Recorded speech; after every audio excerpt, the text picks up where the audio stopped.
결국 은행이라는 믿을 수 있는 예금기관, 중개기관에 돈을 맡길 수 있는 현대 금융 시스템들의 덕분에 은행이, 중앙은행이 돈을 찍어내는 것보다 사실은 그건 중요하지 않고 은행들이 얼마나 돈을 대출해주고 예금해주고 있느냐를 파악하는 게 경제에서 무엇보다 중요하다는 것을 이 책에서 아주 재밌게 설명하고 있습니다. 안녕하세요. 이코노미스트 홍춘욱입니다. 제가 좋아하는 책 소개하는 시간이 왔습니다. 제가 어떤 책을 좋아하냐고요? 여러분이 어떤 분들이 질문하시면 벽돌 책을 좋아한다. 이 책 보이시나요, 여러분? 전 이런 책 만나면 이렇게 정말 기분이 좋아집니다. 야, 일주일 동안 읽을 양식이 쌓였다. 읽을 책이 떨어질 때의 그 고통이라는 게 말도 못하는 저 같은 책벌레한테 정말 많은 걸 준 책이었습니다. 격리 기간 중에 열심히 읽었고요. 재밌게 읽었습니다. 이 책을 제가 왜 추천하냐 하면요. 레전드가 쓴 책이다. 야구로 이야기하면요. 베이브 루스가 쓴 책이다. 그런 급입니다.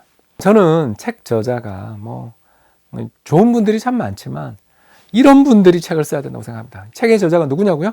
저희들 이코노미스트가 가장 존경하는 중앙은행 총재 중에 한 분입니다. 이분이 바로 어떤 분이냐면 글로벌 금융위기가 터졌던 2008년부터 시작해서 2013년까지는 캐나다 중앙은행 총재로 역임하셨고요. 그 다음 2013년부터 2020년까지, 얼마 전까지죠? 영국 중앙은행 총재를 지냈어요. 캐나다 사람이 영국 중앙은행 총재를 지냈어요. 여러분, 1694년 영란은행이 생긴 다음부터 영국 사람 말고 외국인이 중앙은행 총재한 건 이 사람이 처음입니다. 이분의 책에서 다루고 있는 주요한 주제들은 결국 돈이 무엇인가, 중앙은행 어떻게 해야 되냐, 앞으로 미래는 어떻게 될 것인가, 이런 거에 대해서 우리가 지금 현재 가지고 있었던, 특히 2008년 글로벌 금융위기를 일으켰던 돈만 벌면 나는 땡이고 나는 은퇴해서 우리나라 망하든 말든 상관없어라고 생각했던 그 수많은 나쁜 은행가들을 질책하면서 우리 앞으로 이렇게 하자라는 제언까지 담고 있는 책인데, 저는 솔직하게 이야기하겠습니다. 앞부분이 되게 재밌었어요. 돈의 역사를 집중적으로 다루고 그 뒤에 또 비트코인을 비롯한 암호화폐 이야기도 나오고요. 중앙은행들은 앞으로 어떻게 해야 되느냐에 대한 이야기도 나오는, 어떻게 보면 완전 중앙은행과 금융과 또는 투자를 고민하시는 분들을 위한 금융경제학 개론서가 전반부에 펼쳐집니다. 뒤에 가면 최근에 가장 핫한 ESG에 대한 이야기까지 다루고 있는 면에서 보면 이분 정말 공부 열심히 하시는 분이다.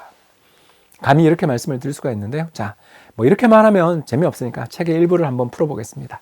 화폐에 대한 이야기를 참 많이 하는데 그 중에서도 중앙은행이 발행한 은행권, 그러니까 파운드 지폐 있잖아요. 그 파운드 지폐가 전체 통화량에서 차지하는 비중이 얼마냐? 3%래요. 너무 놀랍지 않으세요? 자, 그렇다면 나머지는 뭐냐? 바로 전자통화다. 무슨 전자통화냐? 너무 놀랍잖아요. 그래서 바로 보니까 뭐냐면 민간은행들이 대출해주는 과정에서 서로가, 그죠? 계좌이체로 왔다 갔다 하죠. 우리 은행 잘 안 가잖아요. 그렇지 않습니까? 계좌이체로 왔다 갔다 하는 은행화폐, 전자화폐, 우리 인터넷 뱅킹 속에서의 화폐가 전체 화폐 거래의 80%를 차지한다.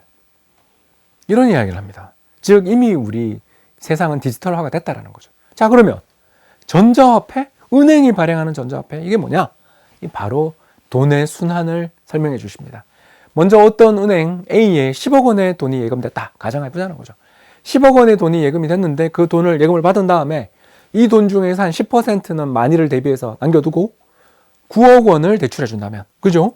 이 9억 원이 다시 대출되면 그 돈이 또 기업에 가거나 가게로 가서 그 사람이 또 사업을 하겠죠.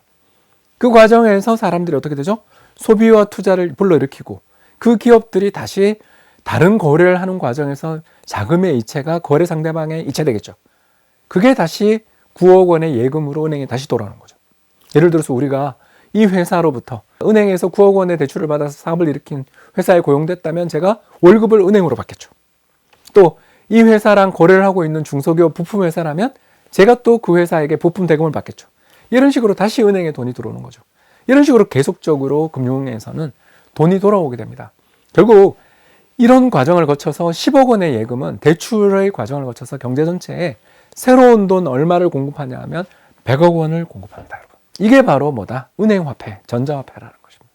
결국 은행이라는 믿을 수 있는 예금기관, 중개기관에 돈을 맡길 수 있는 현대 금융 시스템들의 덕분에 은행이, 중앙은행이 돈을 찍어내는 것보다 사실은 그건 중요하지 않고 은행들이 얼마나 돈을 대출해주고 예금해주고 있느냐를 파악하는 게 경제에서 무엇보다 중요하다라는 것을 이 책에서 아주 재밌게 설명하고 있습니다. 자, 그런데 이와 같은 은행들을 통한 돈의 중개가 바로 금본위제.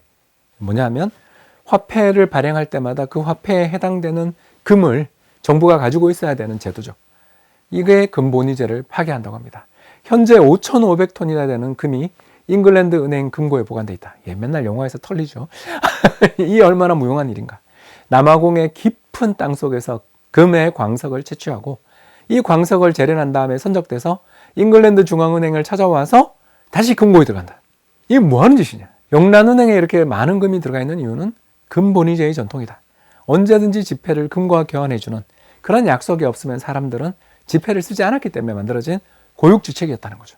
근데 이게 문제가 생겼죠. 왜?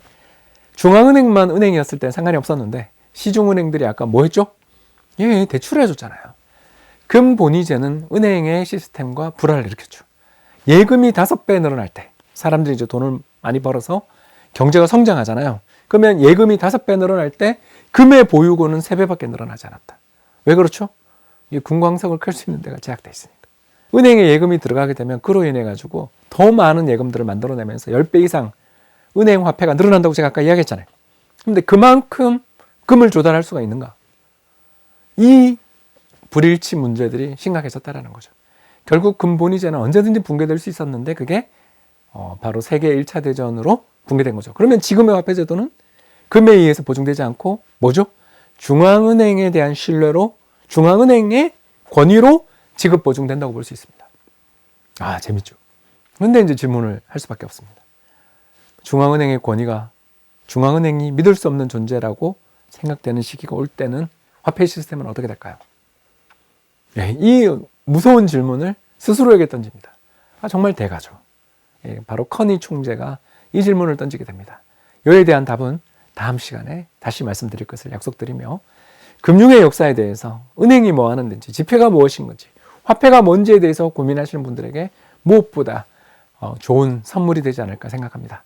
경청해 주셔서 대단히 감사합니다.